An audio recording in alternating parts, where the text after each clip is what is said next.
I'm Julie, soon to be your favorite kinesiologist. But for those of you who know me, I've always had a great time creating the best class for you based on what you give me, your feedback. So I really appreciate that. And for all of those who don't know me, you're going to get to know me and we're going to get to know each other and really enjoy exercise to help us move better and feel better. So what we have here is a 15-minute little exercise session on the whys and the hows of what we're going to do within our exercise classes. I'd like to introduce you to this unique program, the Fit Joints. It is a program based on current research. And myself working with a McMaster University study group, we looked at a large study group of candidates who were pre-surgery and post-surgery for a hip or knee joint replacement. And my responsibility within the team, the project team, was to assess the function and exercise prescription for everyone within the study group. And we found largely that with a bit of tweaking and some personalization of the exercises, there was a great improvement, so much so that some of the candidates they canceled their surgery. They did so well. So what I'm bringing you here is a very solid approach to gaining control of your hip, your knee, and taking the stress off your lower back too. So let's get started. Within our exercise classes, there will be 4 key areas that we focus on. The first one will be core. The second is positional orientation of your knee and your hip and your pelvis. And what that simply means is learning to be aware where your hip and your knee belongs and your lower back, to unload those areas. The third area that we'll focus on is leg strength. And the fourth area is functional retraining. So really looking at the things that we do most every day, up and down stairs, into a chair and out of a chair, a little bit of lunging to get into lower positions, and learning how to move those joints and sense where those joints are so that you can unload those joints and have less discomfort while strengthening and moving better. This type of exercise is called neuromuscular retraining, and we're essentially looking at working some repetitions with a very controlled movement. So we're not going big, we're not going fast, we're not going to exhaustion. We're simply looking at doing enough repetitions that you can move correctly with the prompts that I give you, and feeling and sensing that your body is in the right place. Now, for some of us, it takes a little bit more time to kind of sense that awareness, and some of us, it comes quicker. Be patient with yourself. You always go at your own pace. You find the size of the movement or the speed of the movement that works best for you. Okay, so when we look at core, we will be doing bridges. That's where you are on your back, lying on the floor and lifting up your hips. It's a rather popular exercise, but we make it so that you do it correctly without overusing your back. And I'll be prompting for that. We look at planks, where we're on our front, on our arms, or on our side plank. Now you might go, oh, I can't do that. And perhaps you can't do that right now, but there are many, many modifications. Or I don't even like that word. Many ways of doing it for you. Some people don't like the load on the wrists. Maybe some people have a sensitive shoulder. So we make the position of the lean, so the angle of the lean less, so that you're still able to get the best form, or we make the lean more toward horizontal if you're able to challenge yourself and hold good form. The bottom line is we're really engaging the core, bringing the pelvis into a neutral position, and ensuring that your back is remaining long with your pelvis in a neutral position, slightly tucked, instead of your back holding itself extended, which is what we really want to avoid. So we'll be cueing a lot for that. Okay, looking at the leg strength, that's pretty straightforward. We'll be doing quad strengthening for the front of our legs, hamstring strengthening for the back of the legs, primarily, and of course the glutes. But the glutes are part of the core area, so that's why we really focusing in on that muscle group, the glutes, in the core section, which is the first component of all of the exercises classes. We do core first. Okay, so leg strengthening, we will be doing it up on our feet primarily. Now, I do recommend that you get yourself a series of resistance bands, preferably bands that are in a long strip.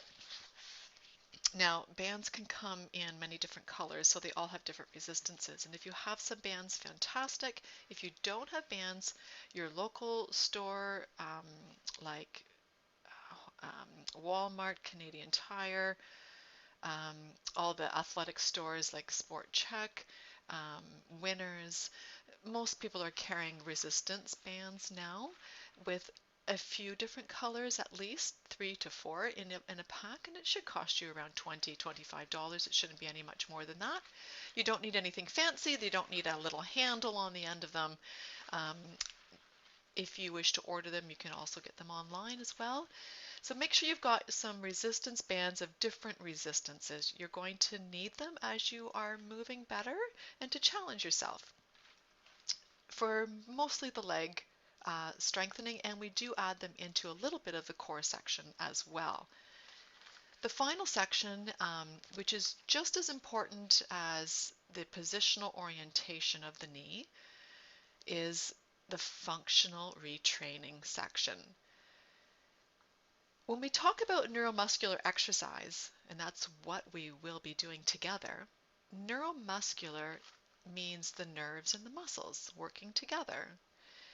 Your central nervous system, from your brain, how you're thinking about and visualizing and trying to apply the cues I'm giving you, your brain is talking down to your muscle and your joint, really practicing and repeating that movement to get it right, to unload your knee joint, your hip joint, and even your low back, so that the low back feels less tight if it is a problem for you, less sore if pain is a problem, and to let the back relax a bit better and let the abdominal, the core area, the abdominal area and the glutes do the majority of the work. So when we look again at functional retraining, we're talking about things that we do in our everyday activities. So sitting into a chair, standing up from a chair, we're looking at where our knee and hip and pelvis is properly placed. And you may have trouble with doing that, so we're going to make it easier for you. And all I ask is that you bring a pillow. If sitting into a chair is hard for you, bring a pillow for the video class and have that available. Squatting down, even just a half squat or a half lunge, a half stoop to get under kitchen counters instead of bending at your back, which is very stressful on the lower back. We're going to learn to bend correctly, putting our knee in the right place, putting our hip in the right place, our pelvis in the right place. So this week, when we look at certain exercises in that positional orientation section, focus section, we will be looking at sitting down and standing up. And specifically focusing, what I want you to focus on this week is moving your hips back. When you move your hips back as you lower yourself into a chair, you bring your knee over top of the middle of your foot instead of the knee being ahead of your toes. And I'm going to show you that very quickly here. When you are going down into a chair, assuming there's a chair behind me, it's very easy to just drop your bum. But when you drop your bum, your knees are very forward. That's hard on the knees, whether your knees are sore or not. It's just not a smart thing to do. So what we want to teach is the hips going back, keeping them back there, and lowering them down. Now this requires core control, hence why we work on our core from the start of every exercise class, and we will get stronger together. But it's important to bring the hips back. So now the knees are more over top of the toes or the middle of the foot, lowering yourself down, whether your hands are on your leg, your hands are on a table or the armchair, but that's where we want the hips. So again, we're moving the hips back, and this is what I want you to think about this week when we're in our Monday and Thursday classes, to really move the hips well behind your heels if you can. And like I said, if you can't get all the way down to a chair, you bring a pillow or maybe two pillows if you find it's quite sore on your knees to get into a chair and out of a chair.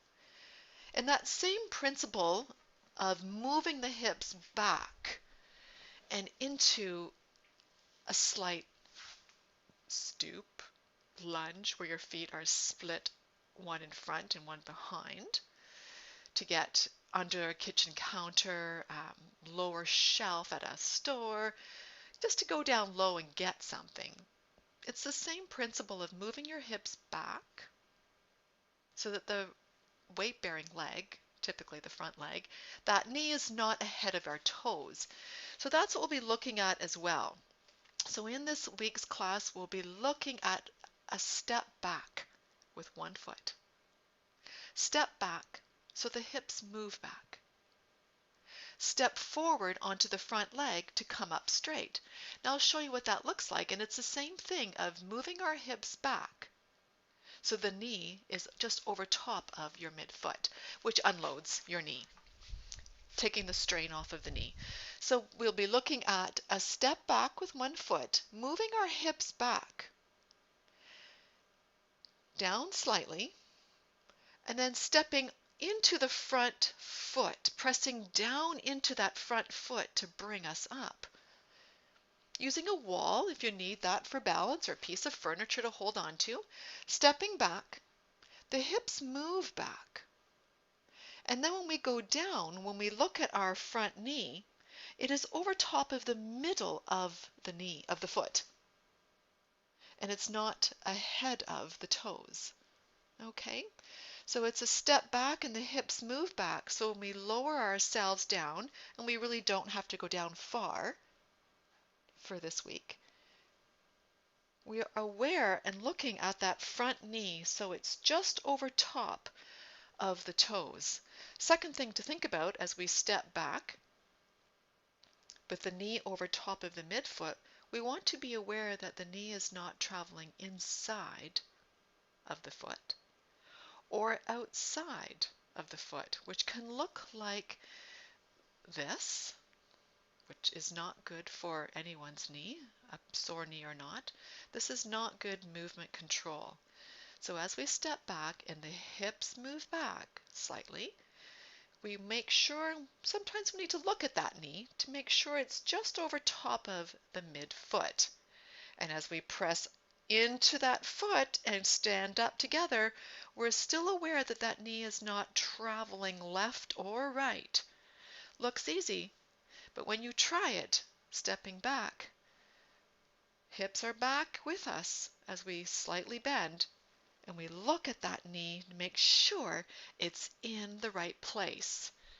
It's a step back, hips are back, which keeps the knee over the midfoot.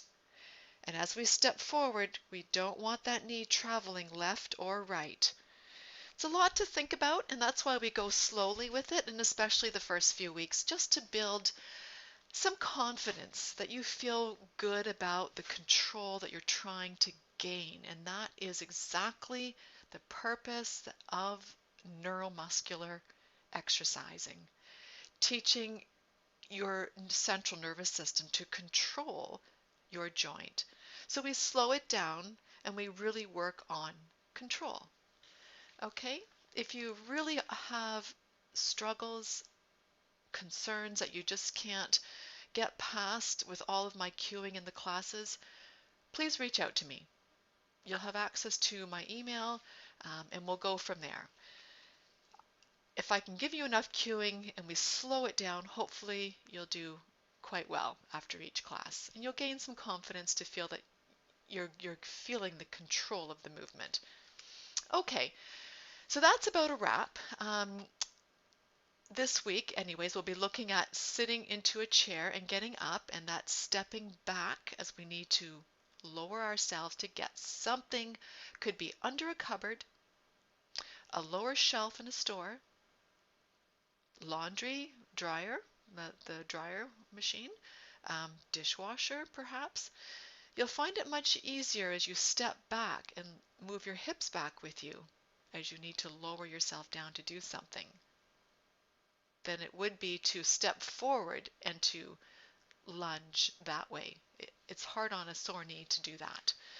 Okay, my great friends, I thank you for your time.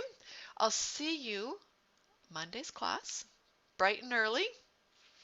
And until then, make sure that you enjoy the rest of your day. Keep well, drink water. See you soon. Bye for now.